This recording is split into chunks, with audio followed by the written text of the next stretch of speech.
Assalamu alaikum. 6 p.m. This is Radio Pakistan. The news read by Sumaira Kamal. The headlines first. President says the China-Pakistan economic corridor will play an important role in further cementing bilateral economic ties. Former Chairman Senate Farooq H. Naik has been unanimously nominated as a member Inter-Parliamentary Union Committee on the United Nations Affairs. Pakistan and Poland have agreed to further enhance mutual collaboration and defense ties. Pakistan Navy's major maritime exercise, the Seas Park 18, began in Karachi today. In occupied Kashmir, shutdown will be observed as a mark of complete boycott in poll-bound areas tomorrow. The European Union has set up a new sanctions mechanism to counter proliferation and use of chemical weapons. And now the news in detail. President Dr. Arif Alvi says the China-Pakistan economic corridor will play an important role in further cementing bilateral economic ties. Talking to Chinese Ambassador Zhao Jing in Islamabad today, he said Pakistan will closely coordinate with China on CPEC projects. The president said Pakistan and China are all-weather strategic partners and Pakistan attaches the highest priority to its close relations with China. He expressed the hope that the forthcoming visit of Prime Minister Imran Khan to China will further strengthen the strategic relationship between the two countries. Ambassador Zhao Jing conveyed felicitations of Chinese President Xi Jinping to President Dr. Arif Alvi on assuming office.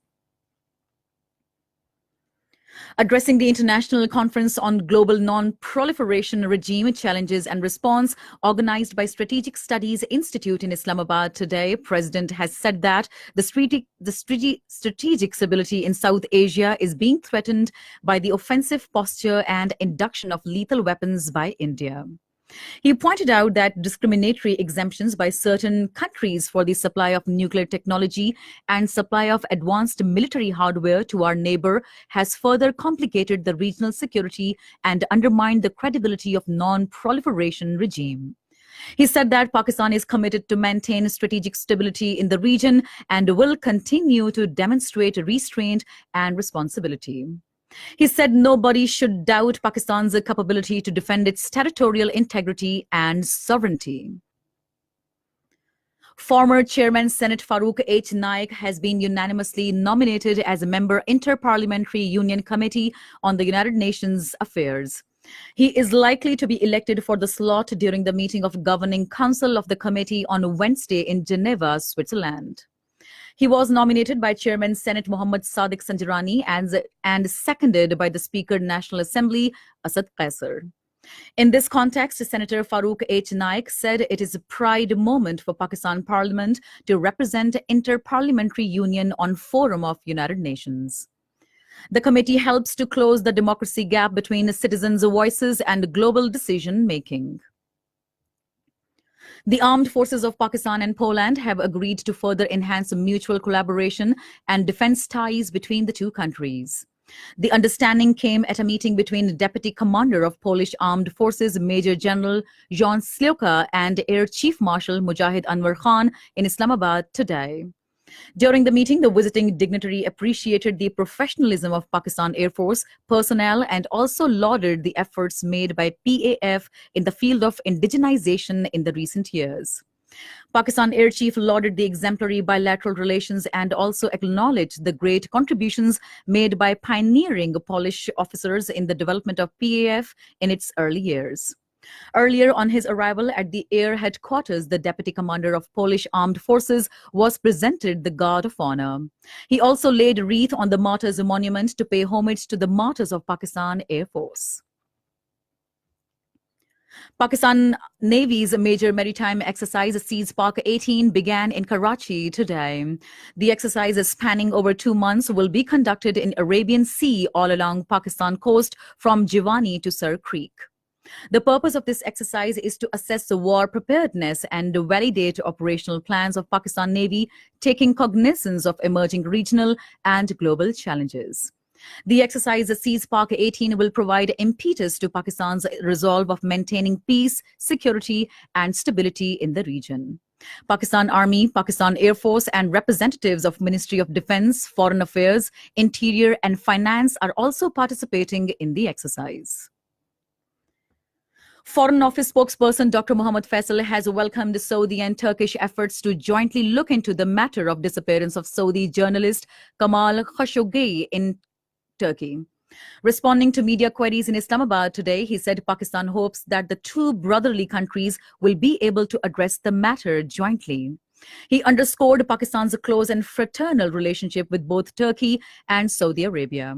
Spokesperson said the investigation is going on and it would therefore be appropriate to await the outcome.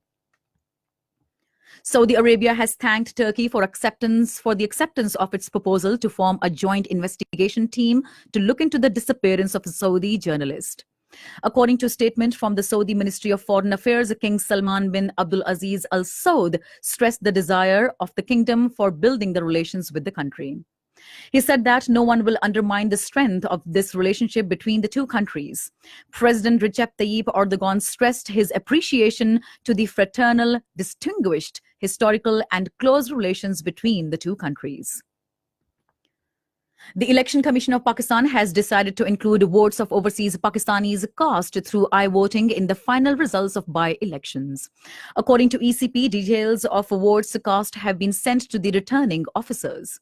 A total of 6,233 overseas Pakistani had voted through i-voting in by-elections. Speaker National Assembly has summoned third session of the National Assembly on Wednesday at 11 in the morning in Islamabad. This is Radio Pakistan. In occupied Kashmir, complete shutdown will be observed as a mark of complete boycott in the areas where India is going to stage the final phase of sham local bodies elections tomorrow. Call for the strike has been given by the joint resistance leadership comprising Sayyid Ali Gilani, Mirwais Umar Farooq, and Muhammad Yasin Malik. The leadership has urged people to stage a total boycott of the sham elections. Strict restrictions have been imposed across the territory by the Indian forces to make the election drama a success. The authorities continued to place Hurriyat leaders Sayyid Ali Gilani, Mirwais Umar Farooq, Muhammad Ashraf Sehrai, and Muhammad Yasin Malik, besides hundreds of other youth and activists, under house arrest or in jails ahead of fourth phase of the bogus elections. In a statement in Srinagar, all parties Hurriyat Conference strongly condemned the fresh arrest spree and night raids carried out by Indian troops, particularly in poll-bound areas of Srinagar, Baramulla, Pulwama, Shopaiya, Islamabad, and Gandarbal districts. The European Union has set up a new sanctions mechanism targeting those who use and develop chemical weapons as part of a crackdown in the wake of Skripal attack. EU foreign ministers meeting in Luxembourg agreed to new measures which will freeze the assets held in the bloc by targeted individuals and organizations and ban them from traveling to any of the 28 member states.